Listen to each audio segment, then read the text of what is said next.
My name is Sarah, and I'm 32 years old. 3 years ago, I divorced my ex-husband, Jason, due to his infidelity, but just recently, I got remarried. Thanks to my current husband, I'm enjoying life every day. However, being happy now sometimes brings back memories of the tough times. Jason used to act like he was the lord of the manor and treated me like a maid. Even though I was also tired from work, he dumped all the household chores on me. If even a single piece of trash was on the floor, he would yell at me, and he was never satisfied unless there were at least 5 dishes for a meal, leaving the food untouched if he felt I had cut corners in any way. I'll never forget the time he got mad at me for considering make-ahead meals as cutting corners. And then he would crunch on potato chips right after that. Of course, I was the one who had to clean up the crumbs that fell on the floor. Even when I protested, he would snort and say, "What's the point of a wife if she doesn't do the housework?" He kept belittling me with his words, and my self-esteem kept dwindling. He wasn't like this before we got married. Just when I was fed up with this daily life, Jason asked for a divorce. The reason was his affair. He wouldn't tell me who the affair partner was, and I didn't care to know. I was just that exhausted. "Fine. I will divorce you," I said. After agreeing to the divorce, I ended our short 2-year marriage. Come to think of it, I wonder how Nancy is doing. I paused my packing and muttered to myself. Nancy has been my best friend since high school. After the divorce, she listened to me and encouraged me a lot. I should invite Nancy for coffee once I've moved. I've been so busy, I haven't even told her about my remarriage. Since I moved right when I got married due to my husband's job, only my close relatives know about my remarriage. I owe a lot to Nancy, so I must tell her properly. I should focus on the happy moments, not the tough ones. With a change in my mood, I hummed a tune and started packing my belongings again. 2 months after moving in, I was enjoying coffee while browsing through a magazine. Now that I had settled into my new job and gotten used to the area, I started thinking about meeting Nancy for real. Just looking for recommended restaurants and cafes was fun. I need to get in touch with her and check our schedules. It had been a while since we last met, and I was feeling a bit nervous. As I reached for my phone to text Nancy, the intercom rang through the quiet room. Since I had just moved in and didn't know many people, I thought it might be a solicitor, but when I checked, it was a police officer standing there. Could there have been some incident? I wondered, but I answered the door. "A man has reported several instances of stalking by you. Do you know anything about this?" I was at a loss for words at such an unexpected inquiry. Apparently, the man had been receiving letters almost daily, filled with declarations of love and other harassment suggesting romantic intentions. I told them there must be a mistake, as I had just moved to the area, but the complainant had specifically named me, forcing them to verify the claim. I asked who the complainant was, but the officer apologetically responded, "I'm sorry. We're just here to verify due to the repeated complaints. We can't disclose the complainant's name yet." I was puzzled by the statement, but I understood that the police officers were just doing their job. I reassured myself with that thought.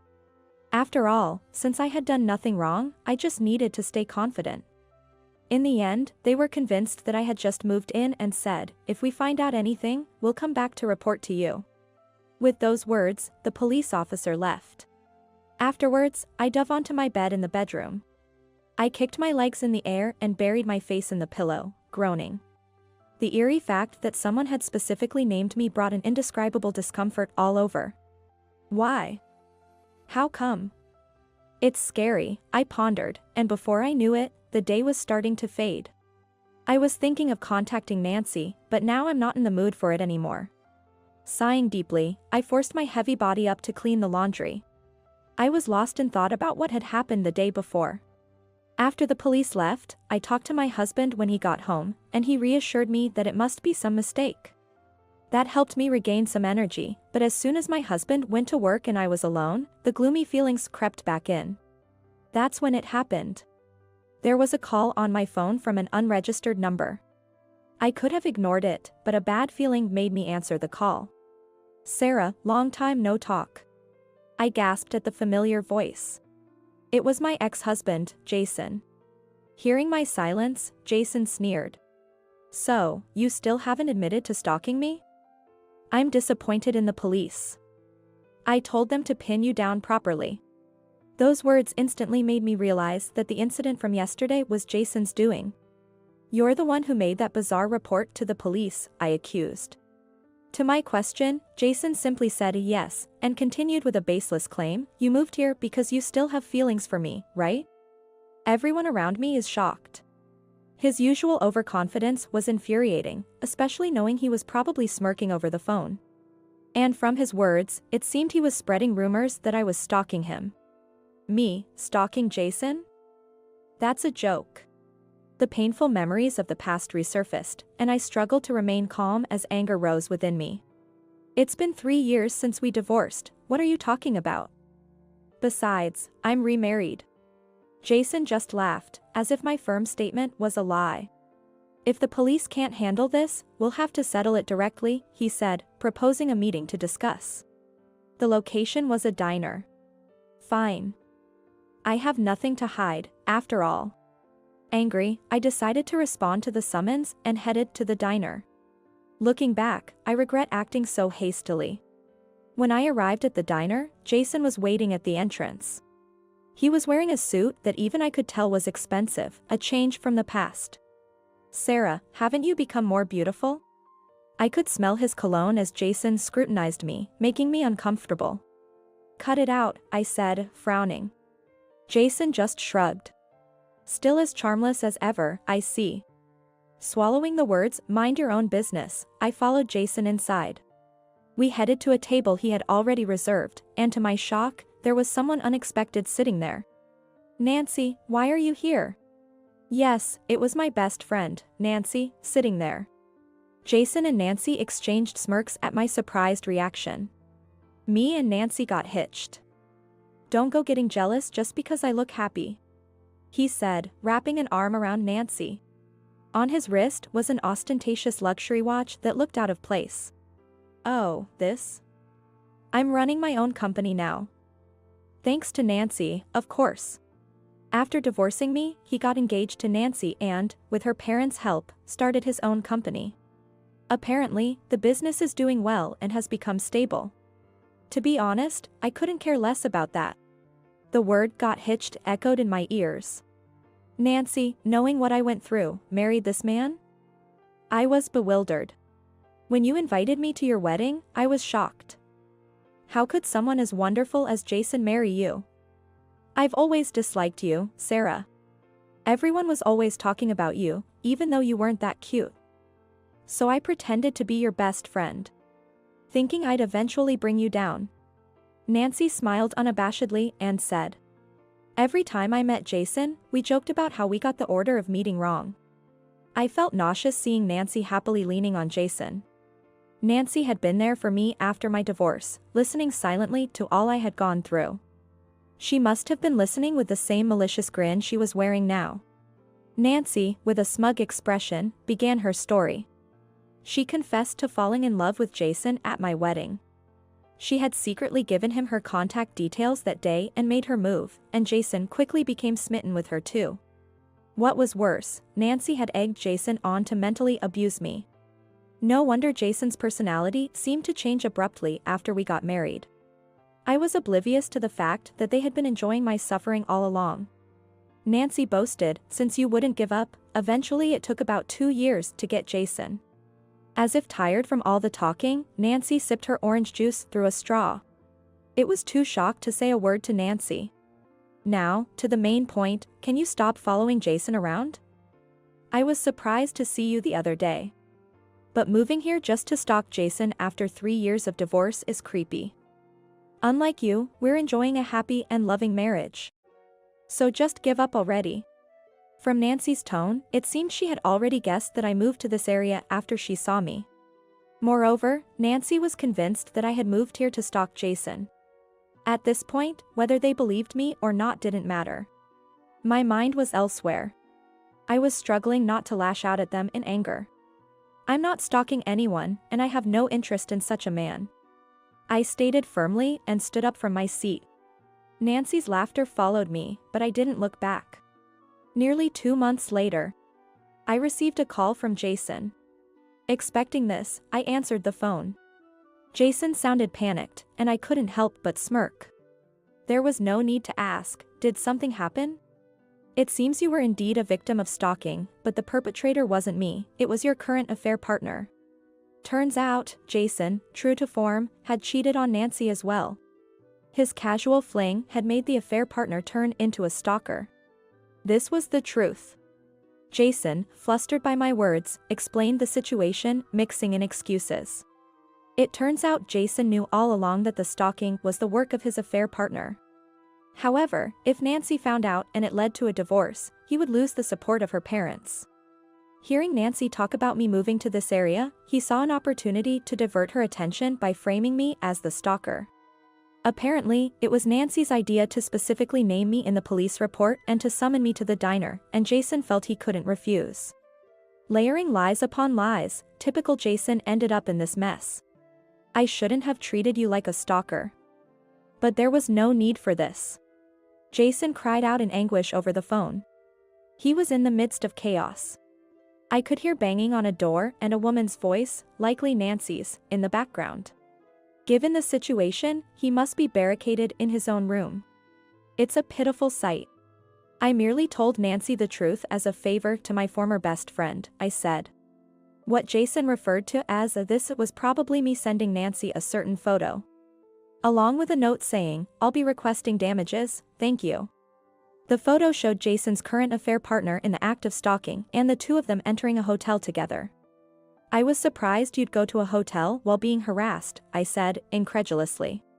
Jason responded, I had no choice. She threatened to go directly to Nancy and demand a divorce if I didn't meet her. The reason I had such photos at hand was all thanks to my husband. My current husband actually works as a detective. He had just opened his own office, and we moved to this area for that reason. But who would have thought his first case would involve my ex-husband? It's a complicated and somewhat guilty feeling. Within a month, my husband found the real stalker of Jason and also secured evidence of his affair. I couldn't be more grateful. Oh, by the way, I'll be suing you and Nancy for damages, I informed Jason. He let out a dumbfounded, what? You knew who the perpetrator was, yet you falsely reported me to the police for stalking? And then you spread that rumor around, how malicious. I pointed out. No. Jason struggled to find words, as I seized the moment to press further. Just when I thought I could finally forget our marriage. You've reopened old wounds. You will definitely pay for this. After hearing his pathetic sobbing, a loud commotion and a woman's angry shout came through the phone. It seemed Nancy had broken down the door to enter the room. I could faintly hear her accusing him of whispering to someone, and then the voice on the phone switched to Nancy's. It appeared she had snatched the phone from him. Who are you, some stalker woman? She demanded. No, it's Sarah, I corrected. Upon realizing he was talking to me, Nancy's tone didn't calm down as one might expect. Instead, she continued to rant emotionally. It seemed she was furious about the damages demanded by me. Why should I pay damages now of all times? She fumed. I relayed to Nancy exactly what the lawyer, recommended by my husband, had taught me. I was embarrassed so bad by the false rumor spread by Jason and Nancy. I've just informed Jason that I'll be suing you too for defamation, I added. Nancy was almost in tears. You money grubber. Don't take my happiness away, she cried. What goes around comes around, I replied coolly. She had targeted Jason out of jealousy and conspired against me. After the divorce, she pretended to be a good friend while secretly mocking me. I could never forgive them. I won't pay any damages, she declared defiantly. When I was summoned to the diner, I had a voice recorder in my bag. I turned it on for self-defense, but unexpectedly, I discovered that Nancy was the affair partner from my divorce 3 years ago. I had recorded everything, and even this phone call was being recorded. Regardless of what you say, you'll face the consequences of your actions, I stated firmly. If necessary, I would use these recordings as evidence to make Nancy and Jason pay. I included the lawyer's business card with the photos I sent you. Please communicate through him from now on. Without listening to Nancy's rebuttal, I hung up the phone. With the click of the call ending, I felt like I had finally closed the chapter on my divorce from 3 years ago. Thanks to the lawyer introduced by my husband, I managed to get nearly the desired amount of damages from Jason and Nancy. Nancy was disowned by her family after the damages issue came to light, and a stalker confronted Jason's company, exposing the affair. Consequently, Jason lost his social standing and the support of Nancy's parents. Even now, it seems Jason and Nancy are having a tough time dealing with the affair partner turned stalker. My husband consoled me, "You've had a rough start since we moved. I want to cherish this kind-hearted my husband who still offers me a gentle smile despite the trouble I caused him this time. I look forward to enjoying the peaceful times that have finally arrived, together with him." I'm Sophia. I'm 45 years old. I married my husband, who is 2 years younger than me, 15 years ago. Sophia bought a house recently, didn't she? We met at a party, and a friend who was with us casually mentioned something that worked in my favor. Despite being older, I received a passionate pursuit from my husband. Initially, I was skeptical. But I was completely charmed by his friendly smile and his kind and smart behavior when we went on a date, just the two of us. Having never been in a serious relationship with a man before, I quickly fell head over heels for him. I wanted to be liked by him, so I tried hard to embody the ideal image of a woman that men desire. Fortunately, I didn't mind housework, and having lived alone for a long time, it wasn't too hard to act like a domestic woman. After a year of dating, I happily accepted his proposal, and we got married. Then, at his request, I changed my job from a full-time employee to a part-time. The efforts I made to win his heart ended up backfiring in ways I could never have imagined. At that time, I couldn't have foreseen what was to come. It all started on a day when I came home late from work for the first time after we got married. Suddenly, the weather turned bad, and I was running home. I regretted leaving the laundry outside. With some regret, I opened the front door. And there were my husband's shoes already. He must have come home early today. That's good. It had only started raining recently, so the laundry should be safe. I entered the house, relieved. I'm home. Welcome back. Huh? What's with this sullen voice? When I looked, my husband was sitting on the sofa with a sulky face, watching TV, and the laundry was piled up beside him in a messy state. About the laundry. Yeah. Thanks for bringing it in. Don't hang it outside in this kind of weather. Aren't you embarrassed to make your husband do the housework? What? Gratitude stuck in my throat. As I stood there, bewildered, my husband let out an obvious sigh. What do you think I had you switch to part-time work for? It's so you can be a proper wife and manage the household chores. If you're my wife, you need to take care of these things properly. How outdated. And it was sudden rain, after all. But back then, I was completely smitten with him. And it was none other than myself who had portrayed the image of a domestic woman capable of handling household chores. I swallowed my complaint and agreed. I looked at the talisman a friend had given me for times like this, holding on to my frustration. My heart gradually calmed down. At that time, I couldn't bring myself to dislike my husband. A year later, we had a beautiful baby girl. It was a blessing that my parents' house was close by, and we received their support. My husband doted on our daughter, but that was it.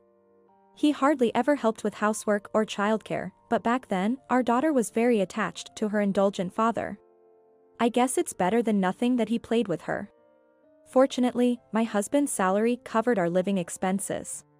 When our daughter turned 3, I sent her to daycare and started working part-time again. And I began to use my salary to find ways to make things easier for myself. My husband wasn't one to interfere in the methods of housework or childcare since he didn't do them himself. Every time I got irritated by complaints about the house being messy or dinner being late, I reminded myself that he was just a big child who brought home the money, and that helped me maintain my peace of mind. Despite some grievances, we've been living fairly harmoniously as a typical family of 3. It happened one Saturday, after our daughter had started middle school. Not long after I had dropped our daughter off at her club activities, my husband's phone rang. Judging by the leaked conversation, it seemed to be his mother on the other end. He was scratching his head and nodding along to what seemed like a serious matter. I waited until the phone call ended before asking. Is something wrong? Yeah, do you think we could let my mom and dad stay with us for a while? Excuse me? According to him, the apartment where his parents lived was set to be demolished, and they needed a place to stay until they found a new home. With their age and concerns like heat shock or tripping hazards, it's not easy for them to just pick any place. That's okay, right? I understood what he meant. And I got where his parents were coming from. But, his parents. Feeling uneasy inside, I nonetheless nodded in agreement. What else could I do? In front of my husband, I couldn't possibly say anything negative about his parents. A month later, the in-laws arrived with a moving truck. They brought in a ton of belongings and explored the house as if it were their own, then let out a sigh. It's quite cramped, isn't it? That's because of all your stuff. I swallowed the words that were on the tip of my tongue and forced a smile. I opened the sliding doors that connect to the living room to show them. For now, I've cleared out the bedroom on the first floor for you. Please feel free to use it as your own room until you find a new place. It seems like it might be a bit chilly in here. The room is equipped with an air conditioner, so please feel free to use it if necessary. While she spread out her belongings with a look of dissatisfaction, the father-in-law took it upon himself to open the fridge. Excuse me? What? We'll be living here for a while, right? What's wrong with opening my own home's fridge? Well, yes, but they shouldn't have been here more than a handful of times. Wouldn't it have been nice to say something before rifling through the fridge? I drink 3 beers a day. I'll let it go today, but make sure to keep them cold for me from now on. Understood. This is why I didn't want it to happen. They are, to put it nicely, old-fashioned folks who believe that the elderly deserve respect. They unconditionally believe that men are superior to women and that it's only natural for men to be prioritized. Next time, let's have a boy. That was the first thing they said when our daughter was born. The problematic part is that they dote on their son, my husband, who reverts to childlike behavior in their presence.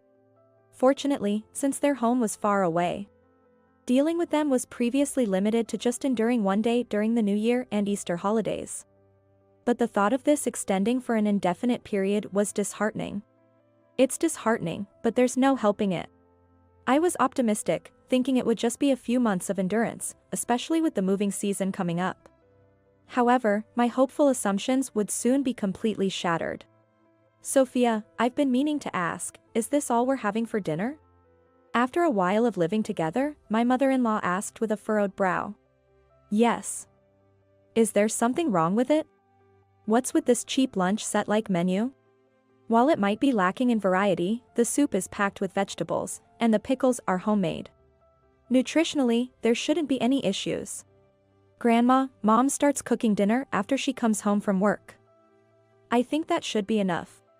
In response to the daughter's gentle support, the mother-in-law snapped back sharply. Children who know nothing shouldn't interfere in adult conversations. I'm saying this for your and your father's benefit, you know? Yeah, that's right. Since you always have weekends off from your part-time job, you could at least prepare some meals in advance. The husband agreed. She nodded in satisfaction at her son's response. Due to being constantly roped into catering to the whims of my in-laws, like being asked to buy beer or to add more blankets because the room is cold, I haven't had the time to cook. If you understand, then go back to your studies promptly. If you want to speak so boldly, do it after you get into a university you can boast about to others, she said coldly. After hearing her harsh words, my daughter uncomfortably put down her chopsticks and quickly went upstairs to her room. Seeing my daughter's behavior, she complained about her manners, making me sigh. Do they really think she'll just stay quiet after being spoken to like that? After all, there are far worse manners to be found. Hey, that's it. Go, run. The grandfather, with a beer in one hand and chips on the side, took over the TV area, loudly enjoying a baseball game.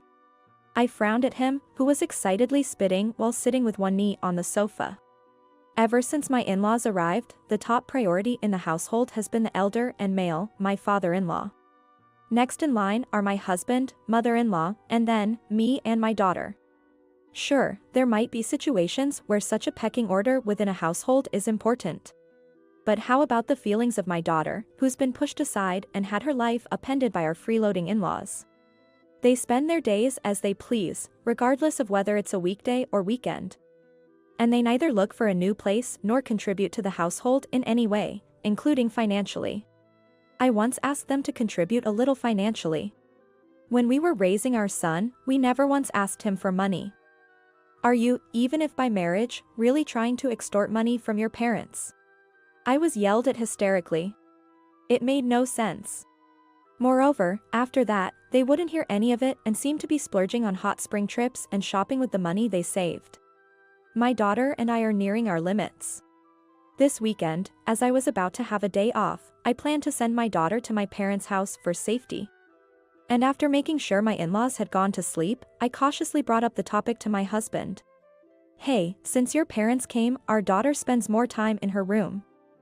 And the cost of food and utilities is higher. This is our home, yours, mine, and our daughter's. Could you talk to your parents about being a little more considerate? Huh? Oh, well, Dad and Mom will be moving out soon. Just bear with it for a little longer. My husband barely looked up from his phone, giving a vague response. Lately, he seems to be addicted to a phone game, always glued to his phone whenever he has a moment. He's been coming home late due to work and has even started working on weekends. Just the other weekend, he rushed off to a sudden business trip. Are you even listening? Yeah, I'm listening.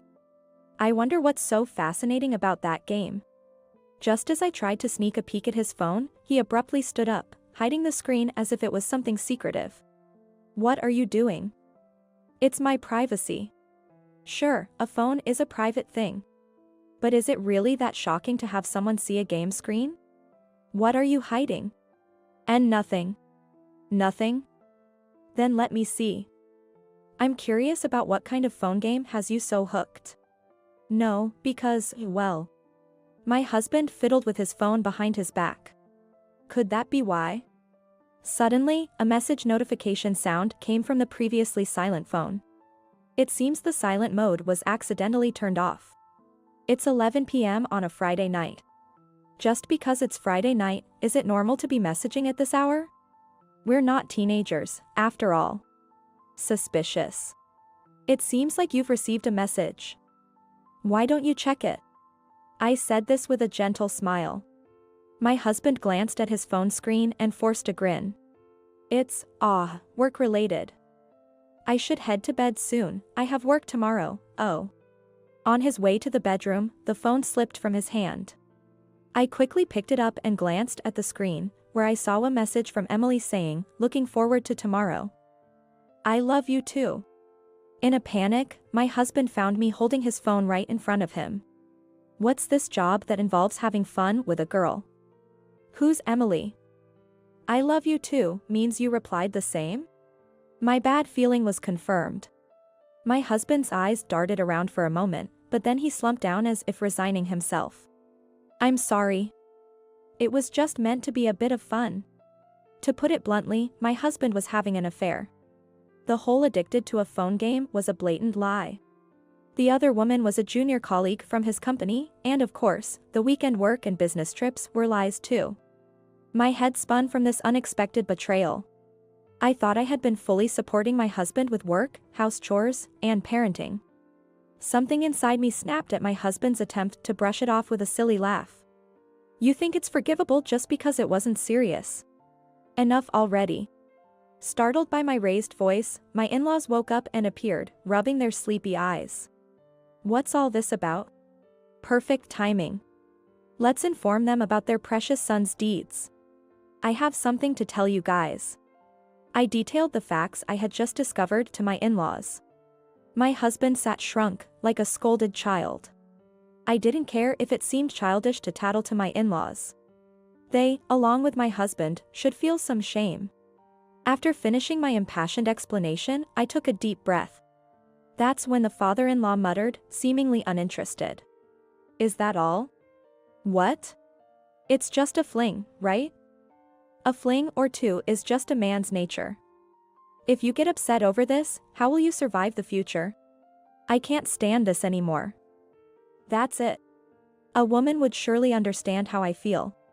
I turned my gaze from him, who was picking his ear, to her, and was astounded.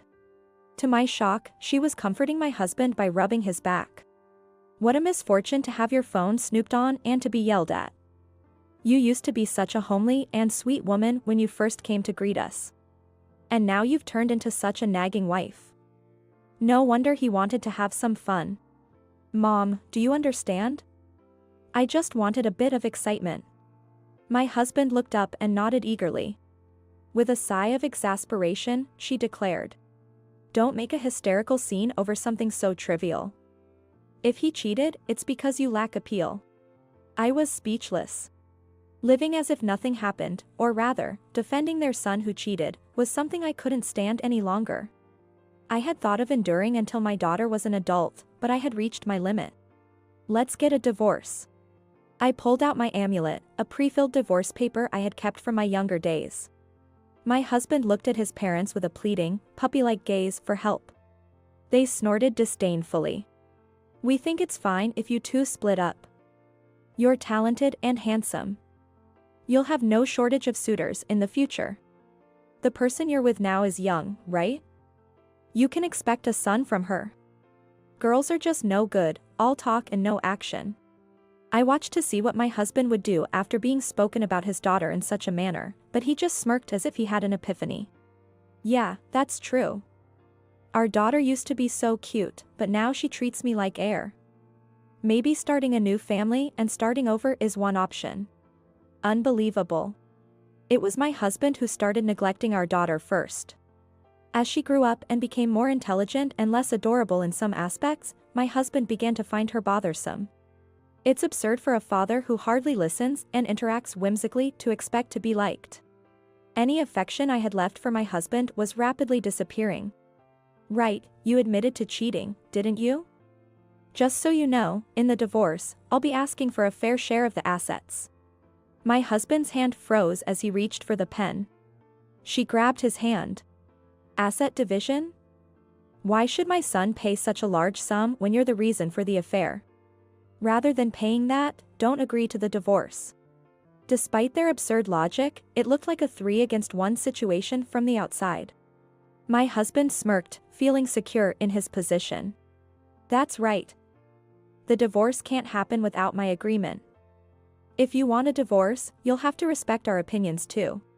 That was the last straw. All right. I've had enough. Everything about them is unbearable. My patience had finally run out. Understood. Instead of asset division, I'll just take what I bought.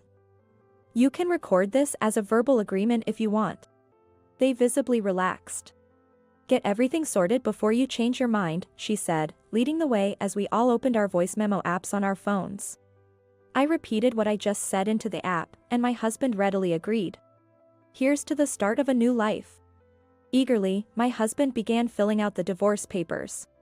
Late that night, after the three of them had gone to bed, I sent a message to my daughter outlining our plans. I breathed a sigh of relief at my daughter's "okay" response. Don't have any regrets. Be prepared. Then, I hurriedly searched for a new place. The divorce has been successfully on the process. Naturally, I secured custody of my daughter. Today is the day my daughter and I leave this house. I was busy preparing for the move.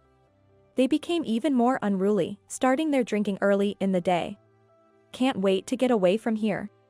My daughter, who had long since grown tired of my in-laws, had already finished packing her belongings. I didn't have many personal belongings. No surprise there. Since getting married, I hardly ever shopped for fashion or entertainment for myself. It was about time for the moving company to arrive. It's good that you don't have much stuff. Saves on moving costs. The mother-in-law said with a smirk as she poked at the packed boxes. My daughter and I exchanged looks and burst out laughing. What are you talking about? We ordered the biggest truck available. Ignoring her, I walked over to the refrigerator and yanked out the power cord with force. Hey, what do you think you're doing? This is something I bought, so. I took out the massive amount of drinks and food that were inside and piled them up right there. Of course, the contents of the freezer were no exception. The floor got a bit wet, but that was no longer my concern. She grabbed my arm. I'm busy right now. I shook her off with a snap and proceeded to unplug the appliances, moving anything that could be moved. Microwave ovens, electric kettles, toasters. Along with washing machines, robotic vacuums, and dishwashers. I gave a bright smile to my stunned husband. To reduce the burden of household chores, I've poured most of my salary into these appliances. Didn't you notice? Yes. Most of the appliances in the house were purchased by me. But that's not all. Mom, I got it. My daughter came down from the second floor, holding the ceiling light. Thanks. Next, please take care of the first floor. My daughter took out a step stool and reached for the living room light. My husband and father-in-law seemed unable to grasp the situation. Because they were drunk in the middle of the day. Can't help it. I'll explain it to them. To add one more thing, the built-in air conditioner, lights, and the large furniture in the house were originally bought and used by me. Did you forget? Hearing this, my husband seemed to come back to his senses. Please, stop. Please. There's no way I'm stopping. I opened the bedroom and opened the wardrobe that was there. At some point, it had been filled to the brim with my in-laws' clothes. I'm only taking what I bought. Without any discussion, I grabbed the clothes and threw them on the floor. Among them were high-brand items I had never seen before, but that was of no concern to me. I emptied the wardrobe, then the bookshelves, and the display shelves in turn. Ah, my vanity. When I opened the drawer, it was haphazardly filled with what must have been my mother-in-law's cosmetics.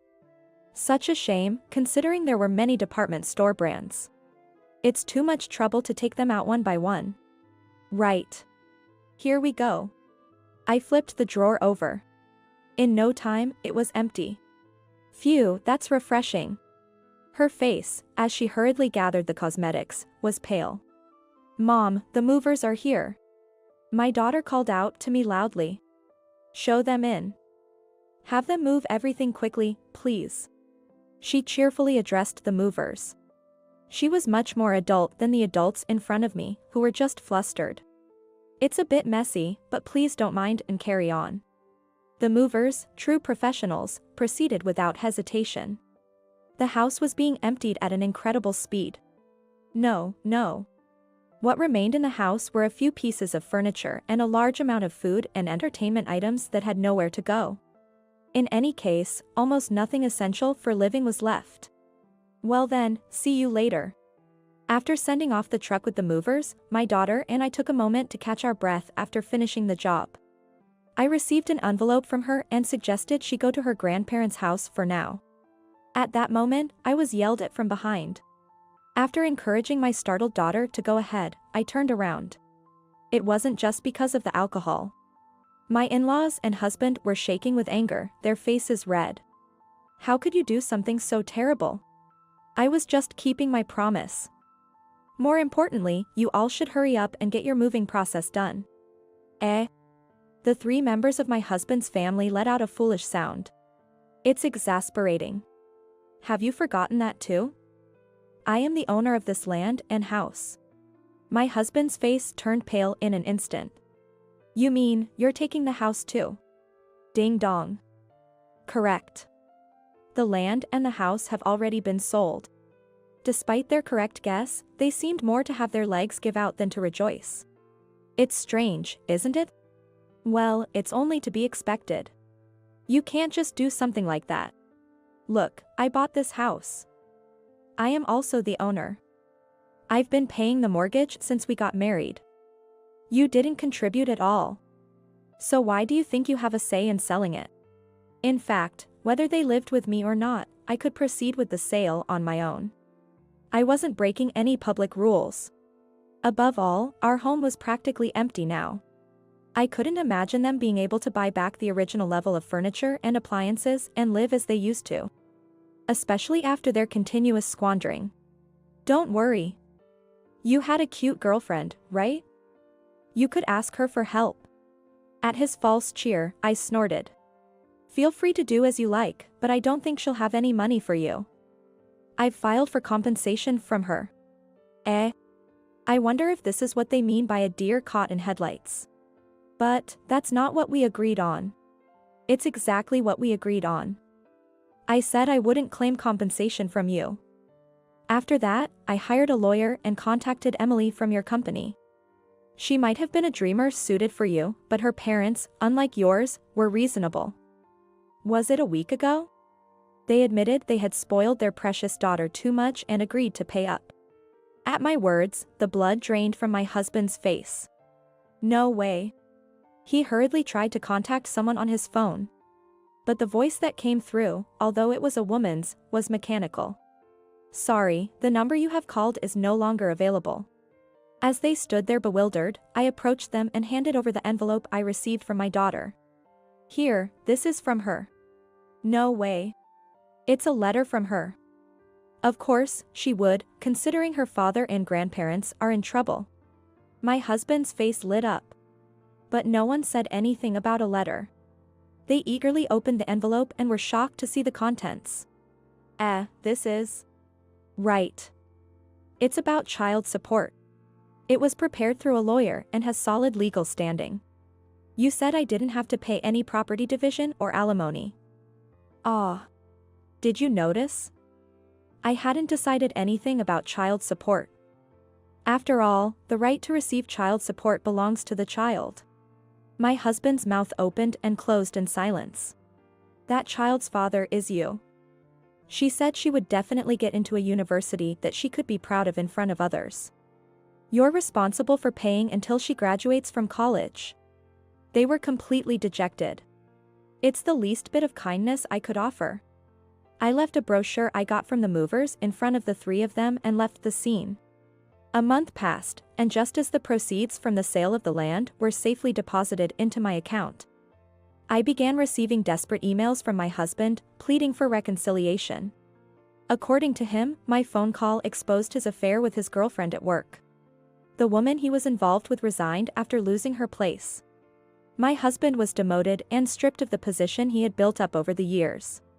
Now, he lives in a rundown company house in the countryside with his family of 3, huddled together. Moreover, not only did my husband and father-in-law, who had been lazy about household chores, but also my mother-in-law, who had lived at her own pace every day, were unable to perform the household tasks that my husband and father-in-law idealized, leading to daily quarrels. Their room has become filled with junk and trash, making decent living nearly impossible. Karma, isn't it? Due to his persistence, I blocked his messages and set his emails and calls to be automatically rejected, ensuring no further contact. By the way, I'm back to being a full-time employee, and my daughter is living happily and freely. Our room might be a bit smaller, but our furniture and appliances are state-of-the-art. With my daughter's help, household chores are almost non-existent. My daughter is working hard in both her club activities and studies. Despite what my mother-in-law said, she insists on working hard for her future. It seems my husband is living with his family, and I might return to my parents' home when my contract is up for renewal. My parents have always adored my daughter, their granddaughter, and she loves my parents in return. They wouldn't mind us living together. With the alimony and the proceeds from the land sale, it might be nice to remodel my parents' house to make it more comfortable and create a better environment for my parents and daughter. I opened my dresser and took out the brand new cosmetics my daughter and I recently bought together. I applied a calm shade of lipstick to my lips. In this era of a 100-year lifespan, my life is just beginning. The person reflected in the mirror looked happy. Of course, I'll continue to be happy.